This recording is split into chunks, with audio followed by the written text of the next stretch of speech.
อนจะไปต่อด้านนอกทางกำลังขุด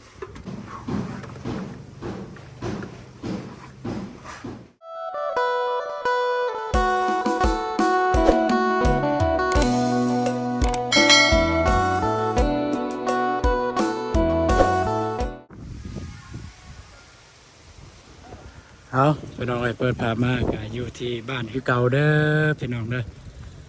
ตอนนี้กับประตูนมาเหือนมาซานคือเก่าพี่น้องมาเบิ่งทางทีมงานสร้างเพิ่นได้เฮ็ดโจระวังเด้อเอากราบทักทายสวัสดีแล้วก็สวัสดีพ่อแม่พี่น้องเบิดสุขุสุคนพี่น้องเอ้ยไปพอดีตอนนี้ทางทีมงานสร้างมันบางแบบนี้เพราะว่าไอ้น้องบ่ได้มาพี่น้องเอ้ยมื้อนี้เป็นมื้อที่ค่อนข้างว่าแดดไอ้น้องบ่ได้มาซอยมื้อนี้พี่น้องเนาะ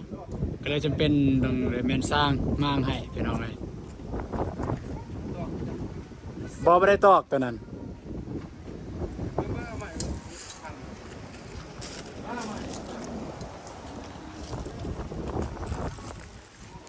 บริบาร์กับไฟเนาะ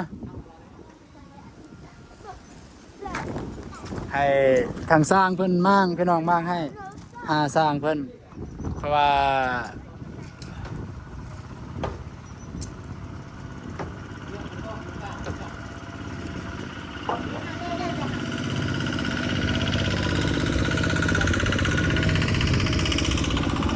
ให้สร้างเพิ่นมั่งให้เพราะว่าทางไอ้น้องบ่ได้มาพี่น้องเลย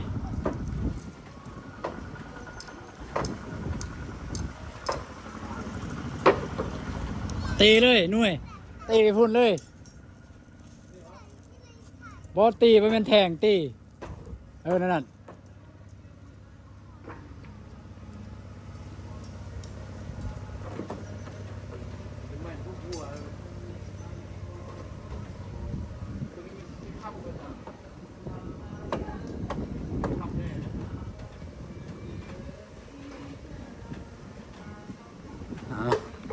กำลังจะมาแบบกันศาสตร์พี่น้อง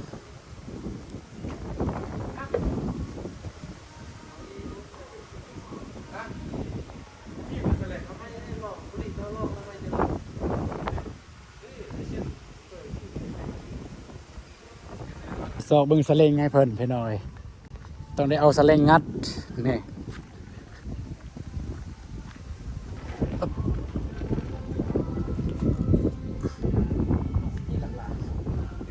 ระวังเด้อ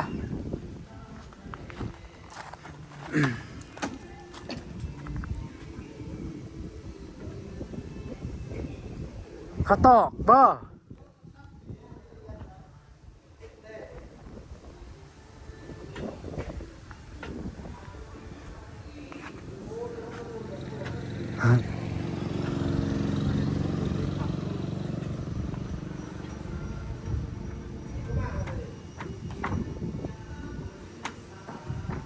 ออกเด้อเสียออกแล้วน่าจะบ่แม่นตอกนะอย่าออกเด้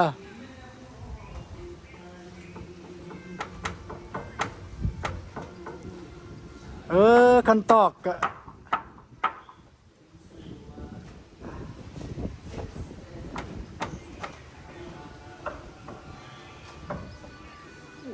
งัดเลยงัดแห้งๆเลย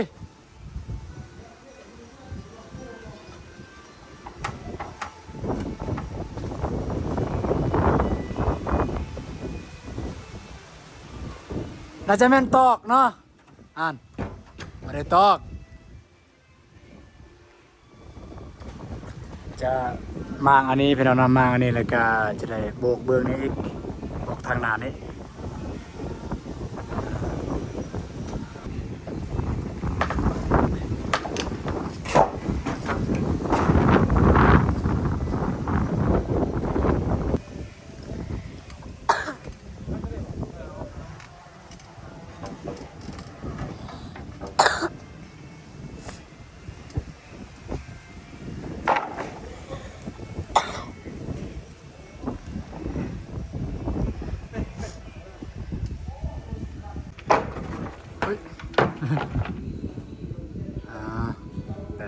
น้องเนาะ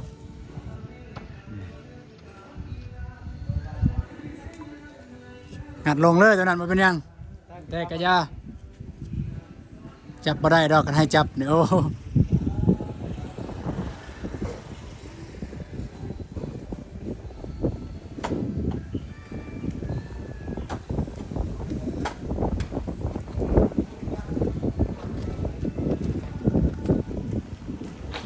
เอ้ย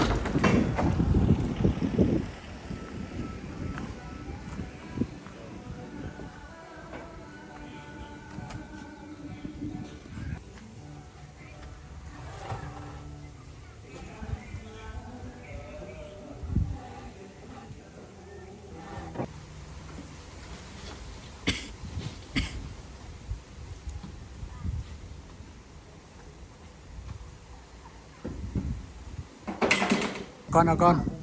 เอาก่อนหน่วยสิบมันใจแล้วตอนนี้สิยุ่งมากเลยถึงเลยสิ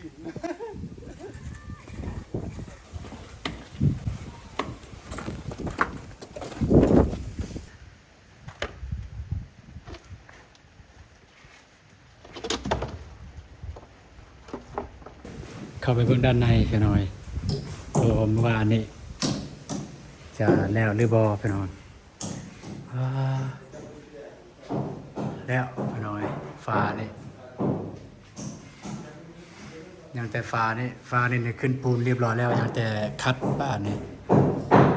ฟ้านี่บ่อยากหน้าปานใดเบิ่งว่านี่แหละมันบ่ได้หน้าปานใดมันอยากบ้างฟ้านี่แล้วฟ้าเบิ่งนี่สำเร็จเมื่อวานนี่แหละสำเร็จตัวนี้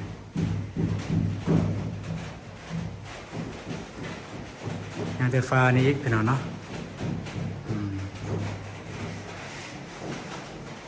ยังแต่ฟ้านี่กับปัน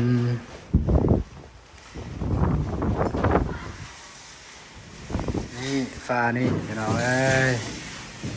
นี่สลับมือนี่ตอนเสาร์มือนี่เหมือนตัวนี้แหละตอนเสาร์มือนี่งานเดียว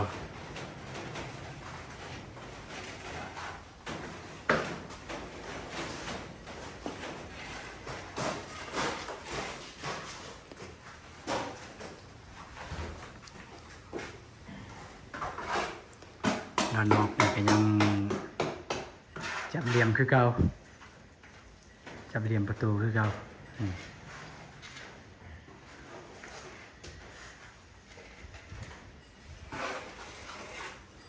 อันนี้จะ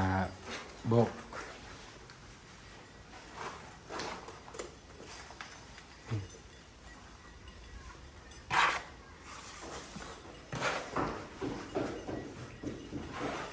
ฟ้านี่เนี่ยค่อนข้างว่าอยากหน้าเนี่ยจังหน่อยพี่น้องเพราะว่าตอนทีมงานก็ไม่ได้ซื้อมันเอียงทางทีมงานเลยก็เลยมาแก้ไขไว้มันเอียงลายอันนี้มันเอียงเข้ามันลมเข้ามาในฟ้าเนี่ยวันนี้เนี่ยทางสร้างทางมวลเพื่อนได้ยางสลิงแล้วว่ายางดิ่งเพิ่นก็ว่ามันลมเพิ่นเอาเนาะฟ้ามันลมเข้าในเพราะฉะนั้นต้องได้แกะ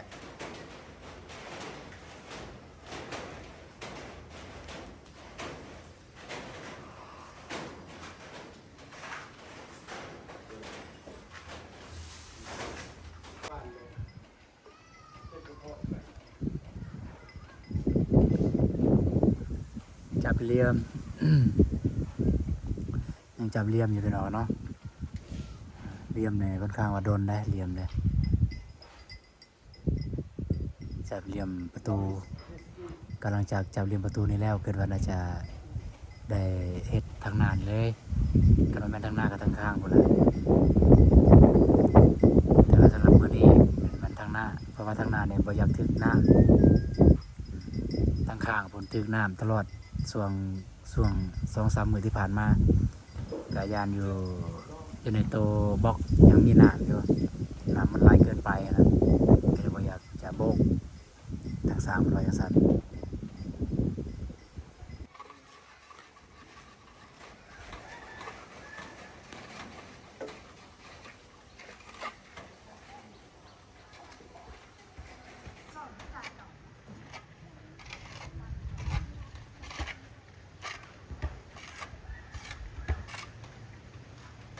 ตอนนี้มาเป็นที่เรียบร้อยแล้วลาออกแบบเลยมาแปลนแบบเป็นที่เรียบร้อยแล้วก็จะประมาณนี้อยู่พี่น้องหน้าตาอย่างแต่อันนี้หน่อยหนึงแต่จากหน่อยใส่ทางทีมงานจะขึ้นไปโบกแล้วมันออกเลยนะสำหรับแผ่นยิบซ้ำเนี่ยมันทึกน้ำแล้วมันเปื่อย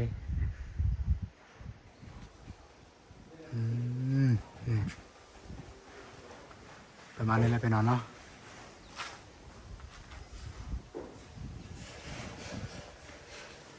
ทีนี้ก็เริ่มปาด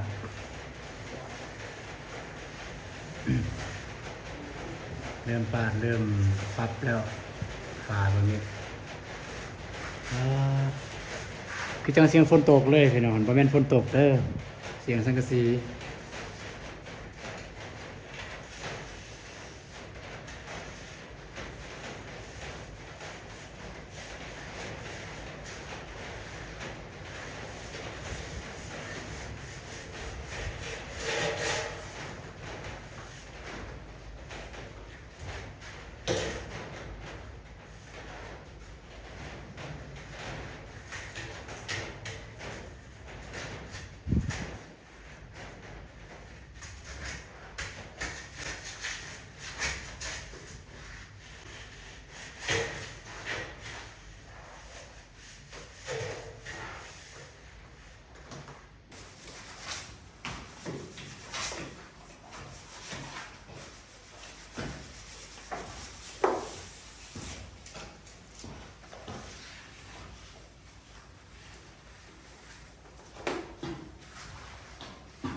ไทยหนักนะ สิได้แน่เลย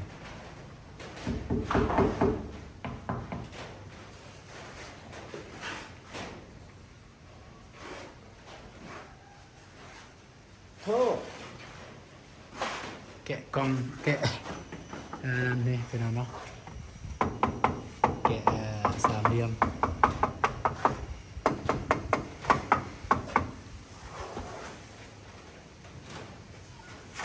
โอ้ยากเลยเจ็บเจ็บดนเกิน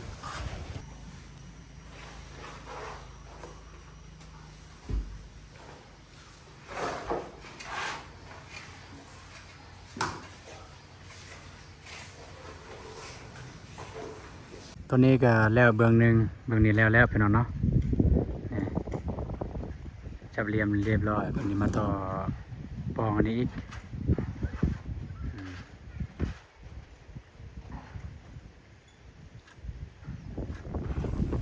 เอาก็เราจะถ้าเราได้ตามเบื้องน้ำกันพี่น้องเนาะใน1 วันมื้อนี้ทางสร้างเพิ่นได้เฮ็ดหยังแน่แล้วก็ได้เฮ็ดทอดสายพี่น้องเนาะมีความคืบหน้าสำใด แต่ว่าตอนเช้ามื้อนี้ก็ตามที่พ่อแม่พี่น้องเห็นเลยล่ะฟ้าห้องนอนเบื้องพุ่นแล้วก็ฟ้าห้องนอนเบื้องนี้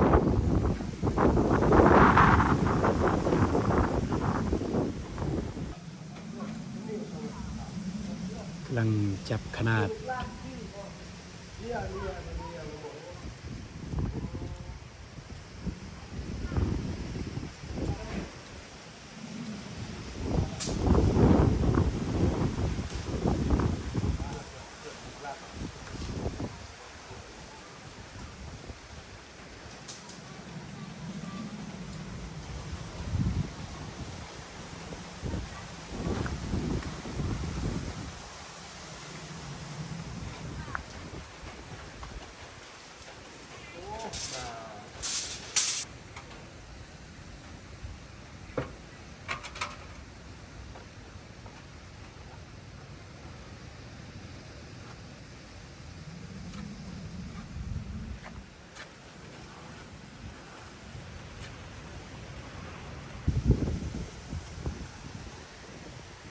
ฝนบ่ตกก็ลมพัดพี่น้อง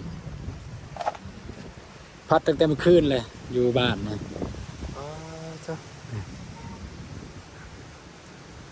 นี่โกกันนี่จนสิล่มพี่น้อง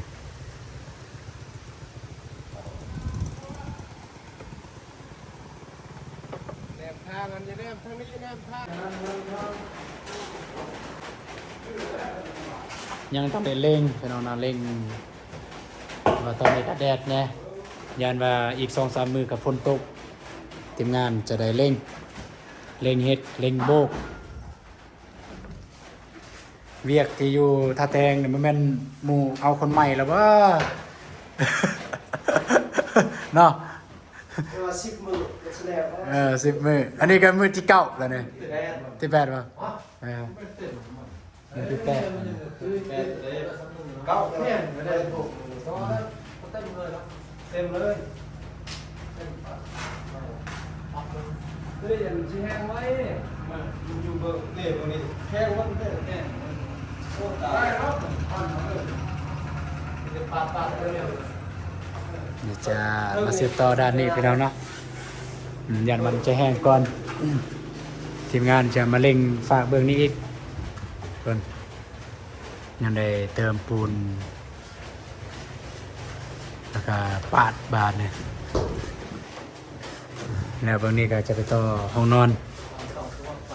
แล้วห้องนอนจะไปต่อด้านนอกทางหน้าหันทางเข้า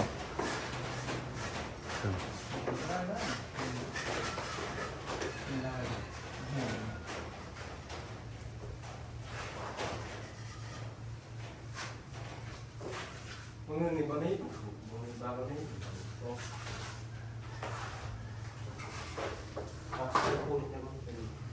มันเลิกเดินมันก็เลยขุเนาะถึงน้ำป่ะ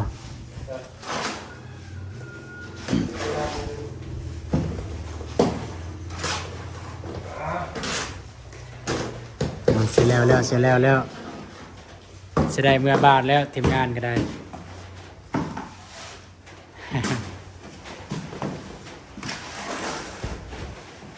จะได้เมื่อยามแฮวแล้วบาทเนี่ย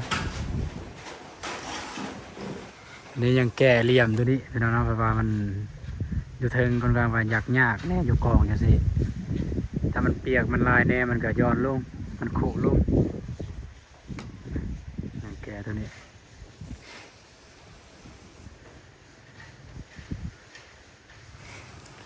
ก็สำหรับอยู่ในมันจะได้ปาดแล้วไปหน่อยปาดจะได้คัดจะหน่อยแห้งสำหรับหนึ่งคัดเลยแล้วก็มาด้านนอกในบ้านเนี่ยให้ทุกคนชื่อภาพตัวนี้ไว้ ชื่อภาพนี้ไว้เนาะลังให้เบิ้งบัตรแล้วคนบัตรนั้นทีมงานได้โบกหน้าตาเป็นจะได้อันนี้ก็น้อย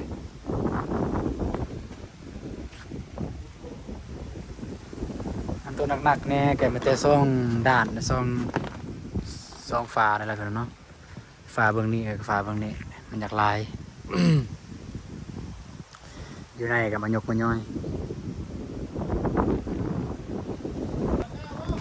นี่จะเริ่มโบกเบื้องนี้แล้วเนาะกำลังขุดกำลังอันนี้กำลังขุดดินให้หอดคานไปละเพื่อจะได้โบกตั้งแต่เทิงลงลุ่มนี่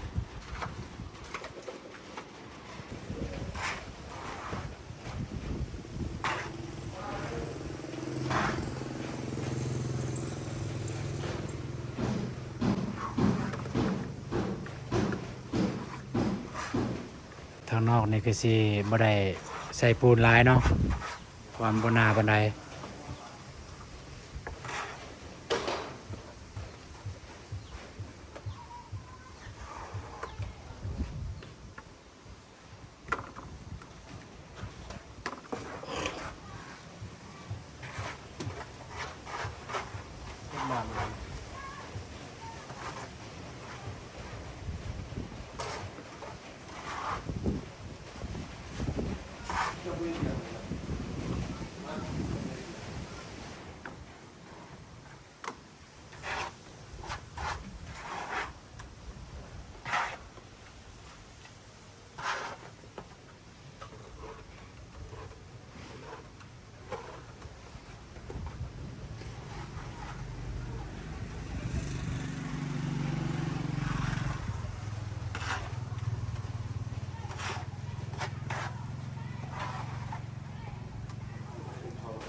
มันอยากแจกแน่พี่น้องเลย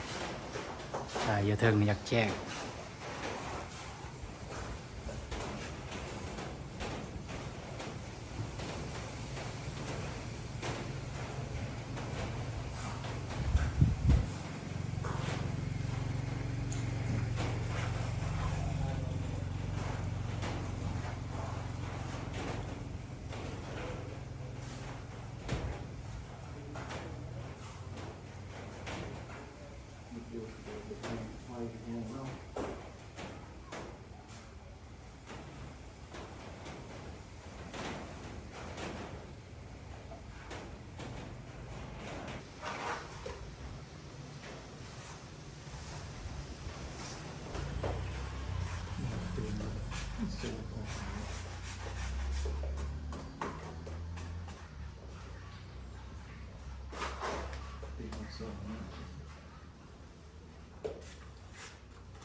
เอาพี่น้องประมาณนี้เด้อพี่น้องเด้อ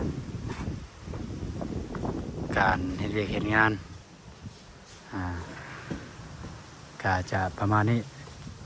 ทางทีมงานก็จะเฮ็ด